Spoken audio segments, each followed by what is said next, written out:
소망합니다. 전에도 한번 말씀드렸지만 제가 가지고 있는 신앙적인 그 배경 속에는 그 순복음의 피와 또 장로교의 피가 흐른다라는 말씀을 드렸던 기억이 있습니다. 그렇게 말씀드린 건 제가 순복음교회에서 신앙생활을 배웠고 또 이제 장로교회에서 신학을 배웠기 때문에 이 두 과정 속에서 제게 이제 특별한 은혜가 있음을 알게 된 거죠. 그 은혜는 다름이 아니라 다양한 모습의 신앙적인 또 신학적 이해와 차이에 대해서 이해할 수 있게 되고 또 수용할 수 있게 되었다라는 거였어요. 그 중에 하나가 종말론에 대한 종말에 대한 신학적인 이해를 갖는 거였습니다. 오늘 본문도 종말론에 대한 이야기 중에 하나입니다. 제가 한 신앙인으로 이 본문, 오늘 우리가 함께 읽었던 이 본문을 처음 대한 게 언제였냐면 중학교 때였습니다. 중학교 때 저희 교회학교 담임 선생님께서 그분이 이제 신학생이셨는데 아주 열심을 가지신 분이셨습니다. 그분께서 우리 반 아이들을 이렇게 모아놓고 이 성경 공부를 해주셨어요. 가르쳐 주셨어요. 이 본문을 읽어 내려가면서 지금 시대가 어느 시대인지 어떤 상황인지 또 마지막 때가 올 것이다 라고 이야기를 하면서 세상 끝에 일어날 일들에 대한 이야기를 해주셨던 기억이 있습니다. 물론 정확한 기억을 갖고 있는 건 아니지만 제 마음속에 여전히 남아있는 건 뭐냐면 그 선생님을 통해서 들었던 그 말씀에 대한 제 마음의 느낌은 뭐였냐면 이제 세상의 끝이 곧 온다라는 거예요.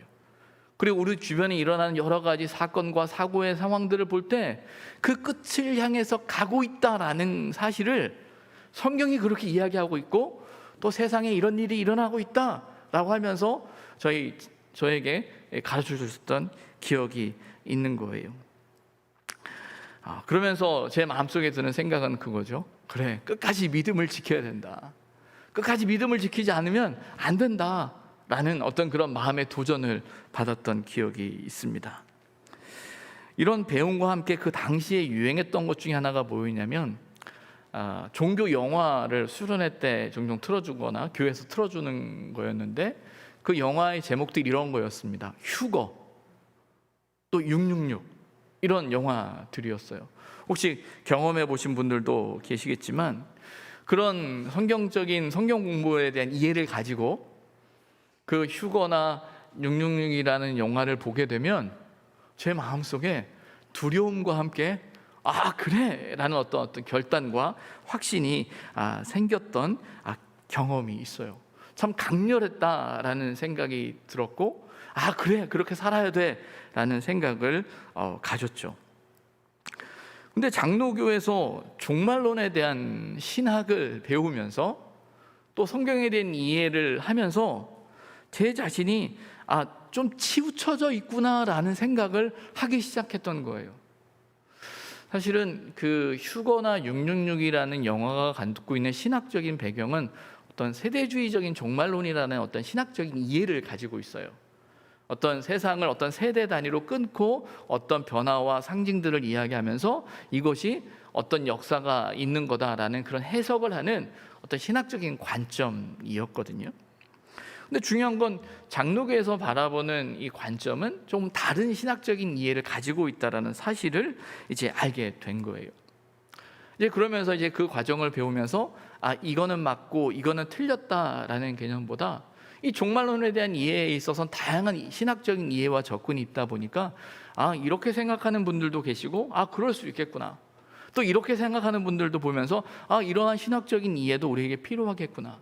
근데 중요한 건 우리가 가지고 있는 이 하나님의 말씀을 이해하고 이 말씀을 가지고 살아가는 우리의 삶 속에서 어떤 것이 우리의 삶을 신앙적인 균형을 잡아줄 수 있을까라는 생각을 하면서 고민하게 되는 거죠.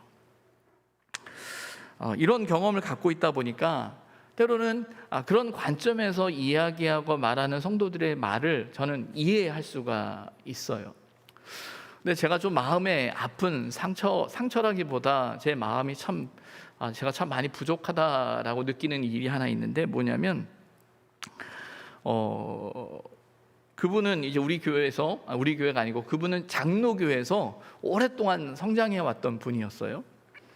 근데 그분께서 어느 날 저희 교회가 제가 부임하면서 성찬식을 할 때 과거에는 그 떡으로 이렇게 우리 권사님들께서 만드셨던 떡으로 하다가 여러 가지 상황 때문에 이제 와퍼라고 하는 작은 전병 같은 걸로 성찬식을 했단 말이에요. 그러다 보니까 그분이 어느 날 저한테 그런 얘기를 하는 거예요. 목사님, 저 이번에 성찬식 하지 않았습니다. 왜요? 이 얘기 하시는 게 뭐냐면, 목사님, 그건 천주교회에서 하는 거 아닙니까? 왜 천주교회에서 하는 걸 개신교회에서 이렇게 하는 것입니까? 라고 저에게 묻는 거예요. 전 그 말이 이해가 됐어요. 왜냐하면 저도 오랫동안 순복음교회에서 신앙생활을 하고 배워왔던 것 중에 하나가 뭐였냐면, 천주교가 가지고 있는 이단성과 이단에 대한 이해가 있었기 때문에 그 집사님께서 그런 마음을 갖고 계시는구나 라는 생각이 들었던 거죠. 그래서 찬찬히 설명하고 이해를 드렸음에도 불구하고 그분의 마음에 용납이 안 되셨던 것 같아요. 당신이 생각할 땐 이건 아닌 것 같은데, 그리고 더 중요한 건 오랫동안 그런 신앙적인 배경을 갖고 있던 상황이다 보니까 마치 그렇게 하면 구원을 잃어버릴 것 같은 어떤 두려움도 있지 않았을까? 아니면 당신이 가지고 있는 어떤 신학적인 이해에 있어서 이건 아니야 라는 생각을 가질 수도 있겠다라는 생각을 사실은 했죠. 그러면서 집사님, 이게 이런 상황이고 또 이런 신학적인 이해와 접근이 있고요, 또 이런 이해도 있습니다, 또 이게 다 천주교에서만 하는 그런 개념이 아닙니다 라는 설명을 드렸음에도 불구하고 그 마음에는 이제 그게 용납이 되지 않으셨던 거예요. 그래서 이제 그 이후에 오랫동안 교회를 나오지 않고 계시는데, 제가 그분을 생각할 때마다 제 마음속에 너무 미안한 거예요. 조금은 제 마음속에 그런 마음을 이해를 하고 있다면 다른 선택을 할 수 있지 않았을까? 이제 그분은 그러죠. 차라리 카스테라로 하십시오. 아니, 카스테라나 이거나 무슨 상관이 있습니까? 근데 마음에 이제 그러는 거예요. 그래서 때로는 우리가 어떤 신학적인 이해와 신앙적인 배경을 갖고 있느냐에 따라서 이게 그런 고집과 어떤 생각을 하게 되는 게 우리의 마음인 게 맞아요. 그래서 이 균형 잡힌 이 신앙을 갖는다라는 건 이제 너무나 중요한 일이다라는 생각을 갖고 있어요. 아마 우리 교우들께서도 제가 하는 말을 이렇게 들으시면서 그런 생각을 가지고 계신 분도 있을 거고, 그런 고민을 하고 계신 분들도 있지 않을까라는 생각을 사실 갖습니다. 근데 그런 면에서 많은 갈등과 차이와 이해에 대한 어려움을 갖는 것 중에 하나가 바로 이 종말론에 대한 부분인 거예요. 근데 이 종말론에 대한 이 문제를 어렵게 하는 접근 방식이 뭐냐면, 미래에 일어날 일들을 예상하고 정의하고자 하는 노력 때문이에요. 성경에 보니까 이제 좀 이따도 보겠지만 기근과 지진이나 전쟁에 대한 이야기나 그런 일들을 보면서 우리 주변에 일어나는 일들을 이렇게 보게 되는 거죠. 그러면서 그 일이 어떤 사건이고 어떤 일이고 이걸 연결시키면서 그 부분을 미래적인 일들로, 미래의 어떤 사건으로만 정의하기 시작하면서 종말론을 이해하고 세상의 끝을 이해하다 보면 이 종말론의 의미와 가치를 놓쳐버리는 거예요. 사실 성경에서 말하는 이 종말론, 신학적인 용어로 종말론이라는 말로 정의하고 있는데, 이 종말론이 갖는 가장 큰 핵심은 뭐냐면요, 목적은 뭐냐면 하나님의 구속사역의 완성을 이야기하는 거예요. 하나님께서 마지막 때에 하나님의 놀라운 구원의 역사를 이루실 것이다 라는 거예요.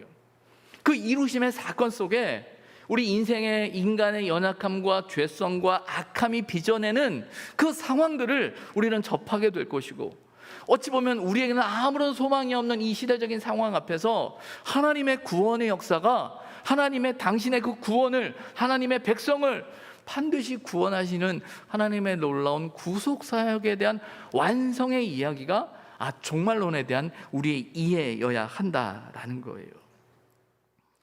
이 사실을 놓쳐버리게 되면 정말 엉뚱한 방향으로 가게 된다라는 사실을 우리가 알아야 하는 것이죠. 그래서 우리는 이 종말론에 대한 이 사실, 또 이것을 우리의 신앙의 고백으로 함과 함께 우리가 놓치지 말아야 되는 건 뭐냐면, 그럼 우리가 어떻게 살아야 될 것인가라는 거예요.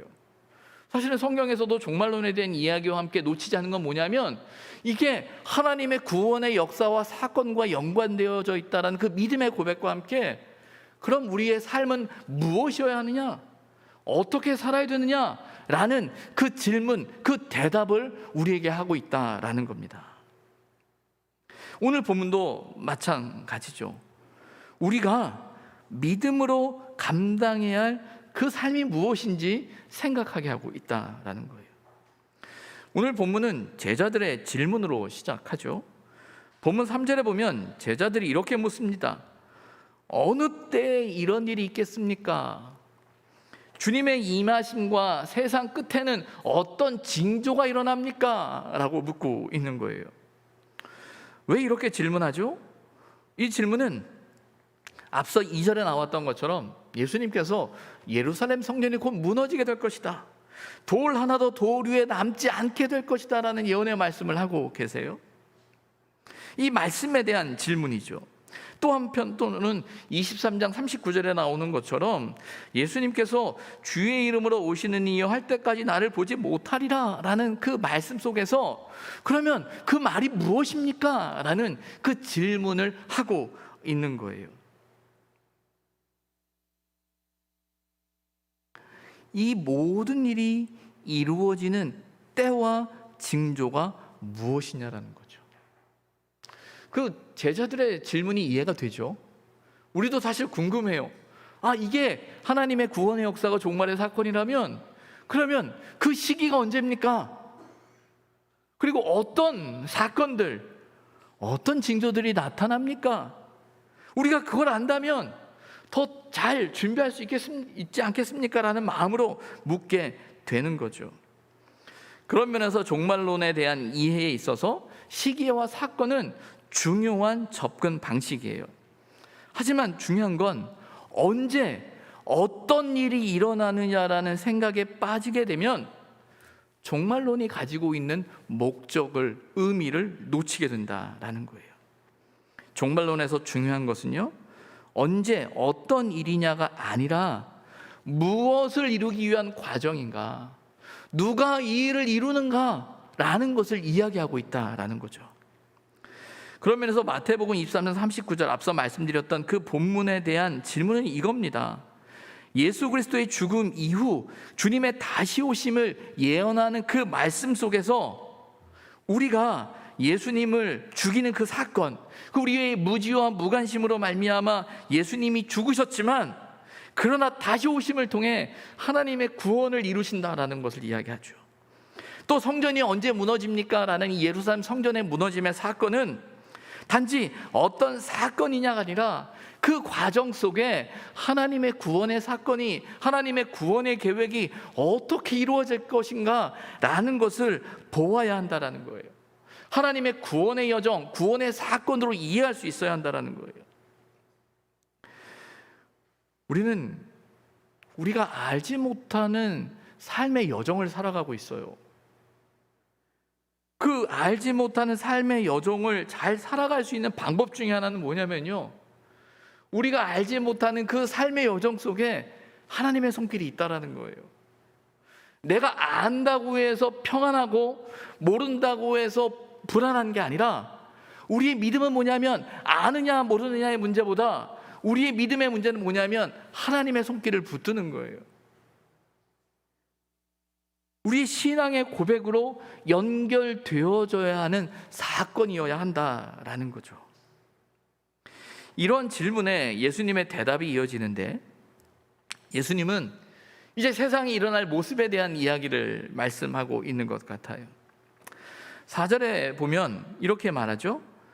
너희가 사람의 미혹을 받지 않도록 주의해야 한다라고 말하고 있어요. 이 4절부터 이제 12절까지의 말씀 속에서 그 세상에 일어날 일들에 대한 모습을 설명하는데, 처음 말씀드렸던 첫 번째가 미혹을 받지 않도록 해야 된다라는 거고요. 또 하나는 미움에 대한 문제를 이야기하고 계세요. 근데 미혹을 받지 않는다. 미혹이라는 게 뭡니까? 미혹이라는 게 뭐예요? 방황하는 거예요. 헤매는 거예요. 속이는 거예요. 속는 거예요. 벗어나는 어떤 일들이라는 거예요. 그러니까 살아가면서 미혹에 빠진다, 미혹에 넘어간다라는 건 어떤 길을 벗어나는 경험을 하게 되는 거예요. 그런데 왜 벗어나느냐, 어떻게 벗어나느냐, 어떤 일로 벗어나느냐라고 할 때 오늘 본문에 놀라운 건 뭐냐면 이렇게 말씀하세요. 많은 사람이 와서 내 이름으로, 누구 이름으로? 예수 그리스도의, 예수님의 이름으로 우리를 미혹하게 할 것이다 라고 이야기를 하고 있는 거예요. 좀 아이러니하죠. 예수 그리스도를 믿는, 예수 그리스도의 이름이 우리의 구원의 능력이라고 고백하고 있는 저와 여러분에게 있어서 예수님의 이름으로, 내 이름으로 와서 사람들이 나는 그리스도라 하여 많은 사람을 미혹할 거다라는 이 말 속엔 미혹이 갖는 의미가 있는 거예요. 혹 우리는 이 말씀을 보면서 우리와는 상관없는 일처럼 이해하시면 절대 안 됩니다. 사실은 이 문제 부분에 있어서는 우리가 너무나 잘 아는 이단과 사이비에 대한 문제예요. 오늘날 물론 이 본문이 기록되어지고 이 본문이 전달되어지던 그 1세기 경에도 많은 내가 스스로 메시아라고 말하는 많은 사람들이 있었다라고 역사적으로 설명을 합니다. 그건 2000년 전의 사건으로 우리가 밀어놓다 하더라도 오늘 우리의 삶 속에서 똑같은 일이 일어나고 있거든요. 여러분, 이단이나 사이비에 빠지는 사람들은요, 안 믿는 사람들보다 생각보다 믿는 사람들이 더 많습니다. 이단 사이비는요, 도리어 믿는 사람들에게 접근해서 당신의 믿음이 잘못됐어, 너 그렇게 믿으면 안 돼, 그거 잘못된 거야, 진리는 이거야 라고 말하면서 도리어 접근하고 우리의 마음을 미혹하게 한다라는 거예요. 이어지는 6절과 7절에 보게 되면 난리와 난리의 소문, 민족과 민족이 나라 서로 대적한다라는 것, 곳곳에 기근과 지진이 일어난다라는 어떤 이런 외형적인 어떤 사건들에 대해서 우리가 두려운 마음도 가질 수 있지만 오늘날 일어나는 가장 두려움의 문제, 변화의 문제, 가장 큰 도전은 미혹하게 하는, 우리 안에 하나님을 향한 열정과 열심을 가지고 살아가고자 하는데 잘못된 진리와 잘못된 이해와 잘못된 해석이 잘못된 신앙을 만들어내는, 그런데 우연히 잘못된 게 아니라 아예 작정을 하고 덤비는 사람들이 분명히 있다라는 거예요. 그래서 조심해야 하는 거예요. 조심해야 하는 거예요. 그런 상황에 빠지는 많은 어려움들 중에 하나는 뭐냐면 그분들이 그 말씀을 이해했다라고 생각하고 그 말씀이 맞다라고 판단하고 이해하고 맞다라고 생각하면서 확신 가운데 거하면서 그렇게 된다라는 거예요. 참 두려운 일이죠. 참 두려운 일이라는 거예요. 근데 중요한 건 그때 이런 일이 일어난다 라고 이야기하고 있는 거예요. 또 9절 이하의 말씀을 보게 되면 그때 사람들이 너희를 환란에 넘겨주겠으며 모든 민족에게 미움을 받을 것이다 라고 되어져 있어요. 이 말은 예수를 믿는 제자들 또 많은 사람들이 미움을 받게 될 것이다 라고 되어져 있습니다. 왜 미움을 받을까요? 왜 미움을 받을까요? 예수를 믿는 것 때문에 미움을 받겠죠.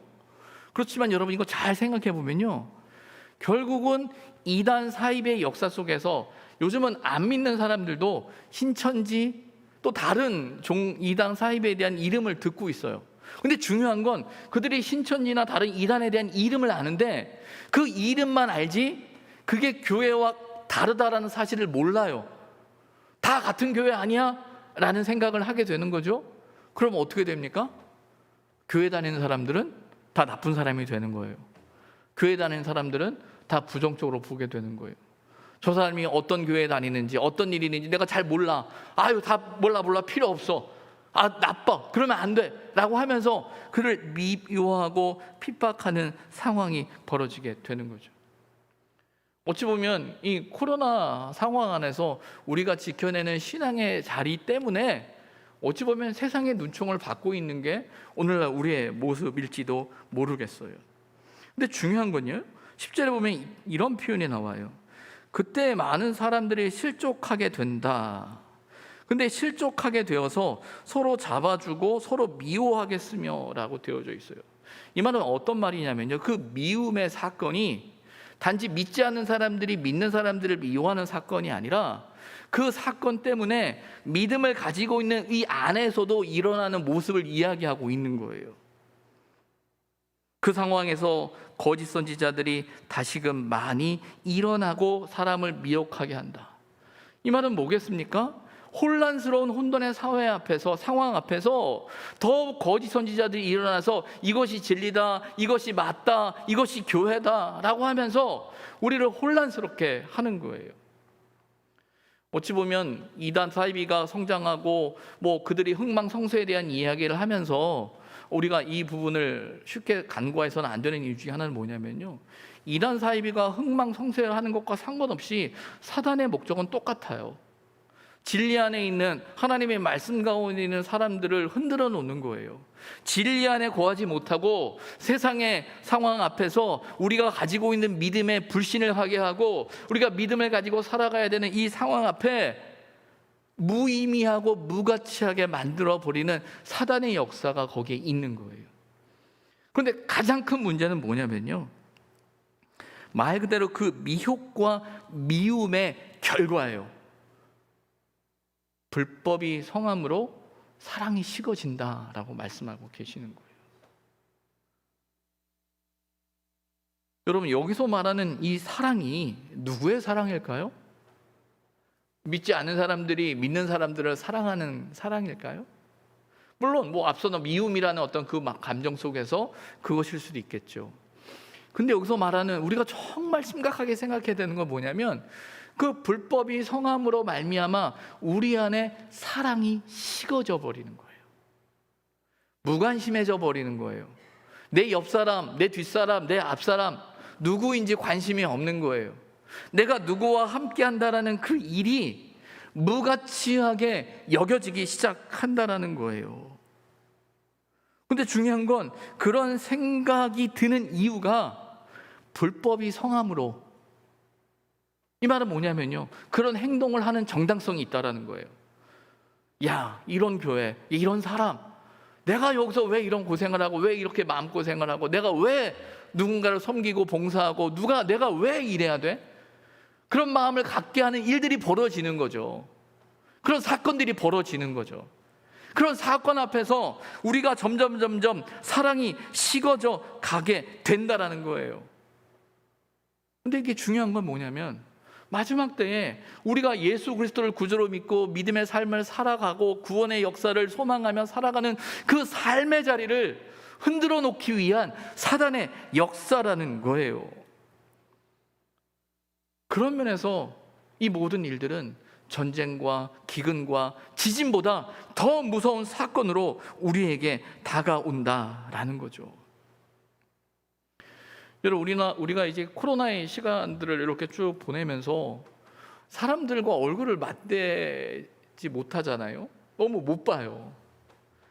싸우면서 정든다고 때로는 싸워도 얼굴을 봐야 이 싸우면서도 정도 들고 기억이 되는데, 이제 안 보다 보니까 우리도 모르는 사이에 점점 잊혀져 가는 거죠.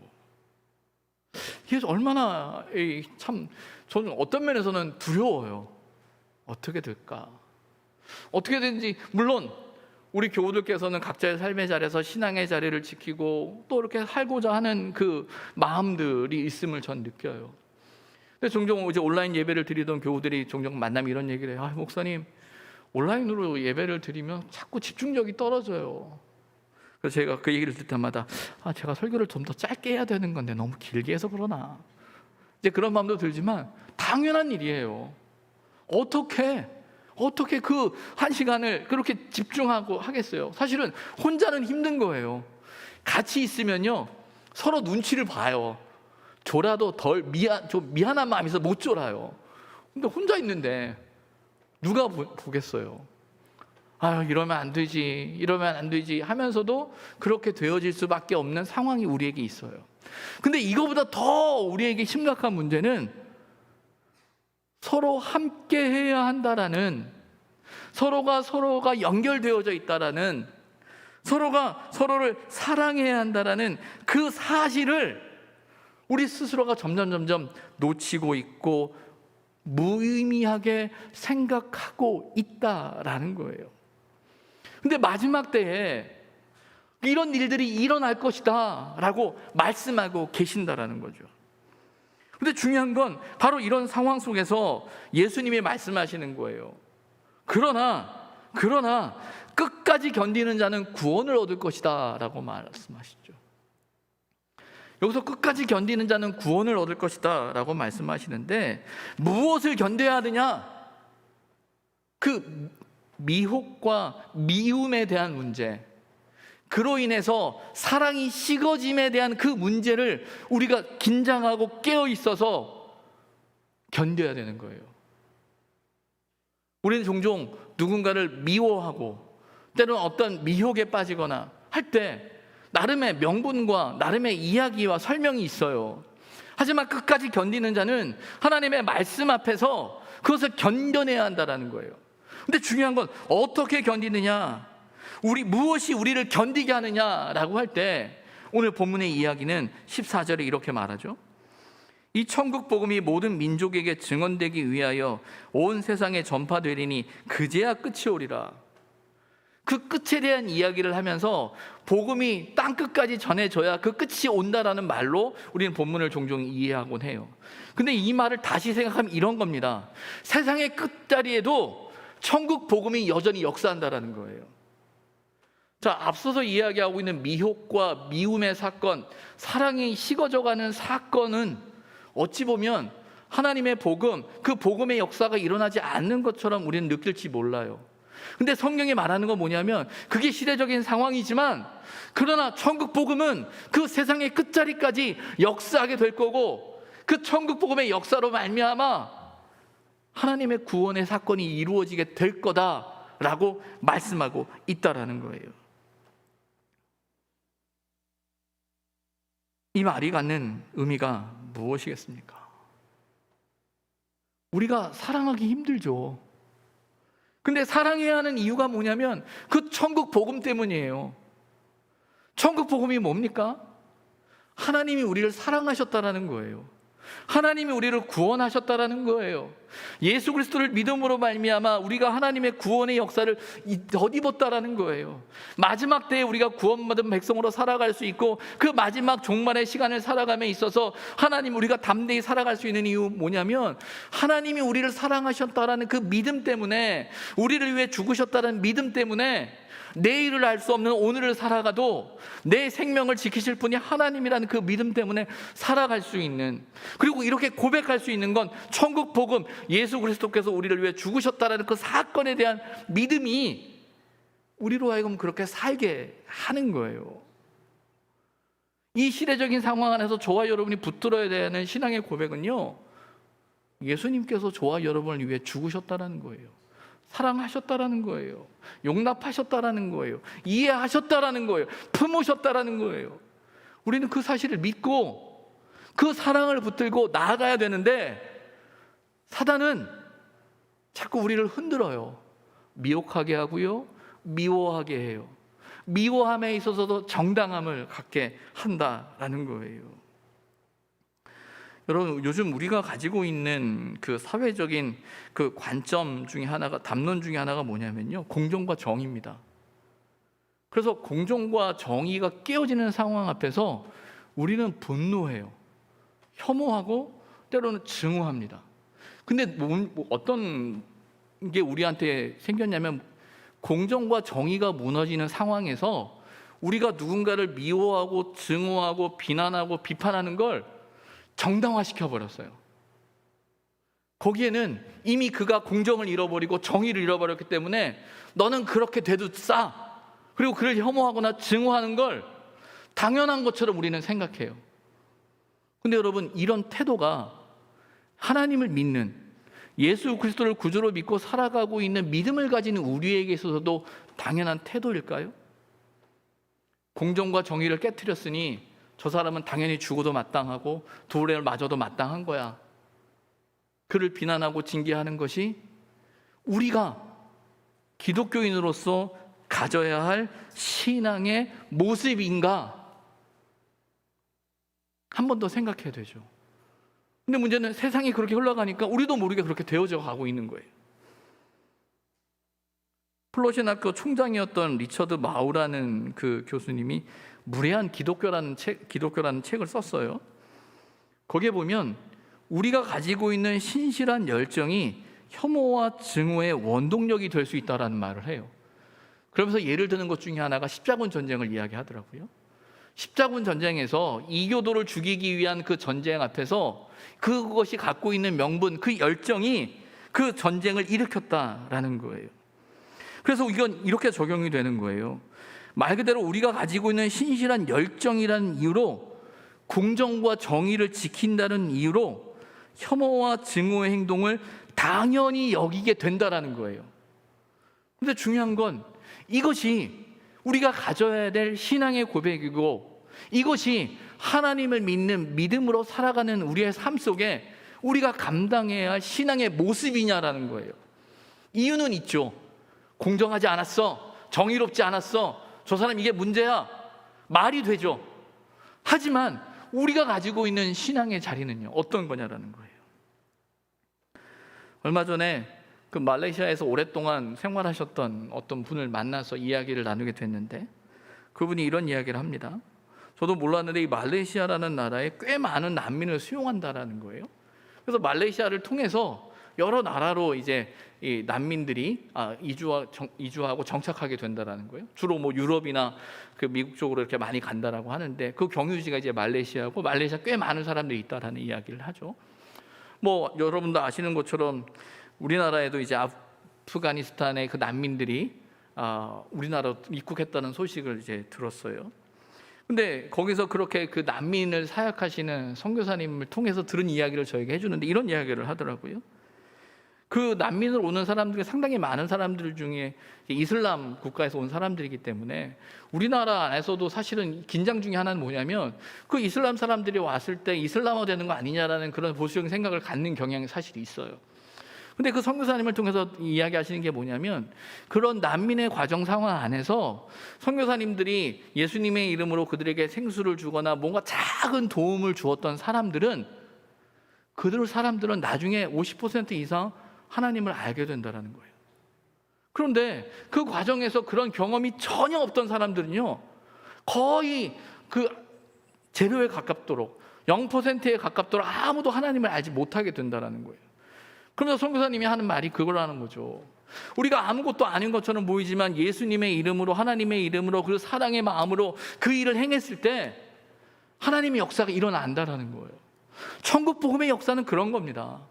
하나님의 사랑을 붙들고 우리 눈에 보여지는 현실에 대한 문제에 있어서 어떤 명분과 그 우리가 이해되어지는 공의와 정의라는 그 담론 안에서 우리의 행동을 정당화시키는 게 신앙의 자리가 아니라, 설령 그렇다 할지라도 하나님을 믿기 때문에, 하나님의 역사를 믿기 때문에 우리가 지켜내야 될 그 신앙의 자리를 끝까지 지키는 것, 하나님의 사랑을 믿고 우리가 사랑하는 것, 그 사랑함이 하나님의 구원의 역사를 이룬다라고 말씀하고 있는 거예요. 우리가 흩어져서 각자의 삶의 자리에서 또 하나님 앞에서 몸부림치고 계시는 거 잘 압니다. 참 쉽지 않을 거예요. 그러나 여러분, 우리가 하나님의 사랑을 입은 사람들임을 꼭 기억했으면 좋겠습니다. 그리고 구원받은 사람들임을 기억했으면 좋겠습니다.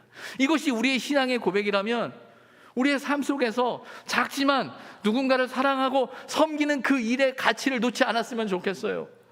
먼저는 우리 가까운 가족들, 형제들, 또 우리 교우들의 안부들을 살피고 그들을 우리의 마음속에 조금씩 한 명씩 두 명씩 두면서 그들을 위해 기도하고 그들을 위해 격려하고, 또 이것이 더 확장되어져서 우리 연약한 이웃들을 살펴가는 것, 이것이 우리의 구원의 사건이 하나님의 그 사랑으로 말미암아 되어졌음을 고백하는 우리의 신앙의 모습이어야 한다는 거예요. 저와 여러분 안에, 또 우리 교회 공동체 안에 그런 은혜가 있었으면 좋겠습니다. 하나님의 사랑을 붙들고 끝까지 지켜내므로 그 구원의 역사를 우리의 삶 속에 이루고, 우리 공동체 안에 이루고, 우리 가정 안에 이루고, 이 나라 이 민족 안에 이룰 수 있는 그 역사가 저와 여러분 가운데 있기를 주님의 이름으로 부탁을 드립니다.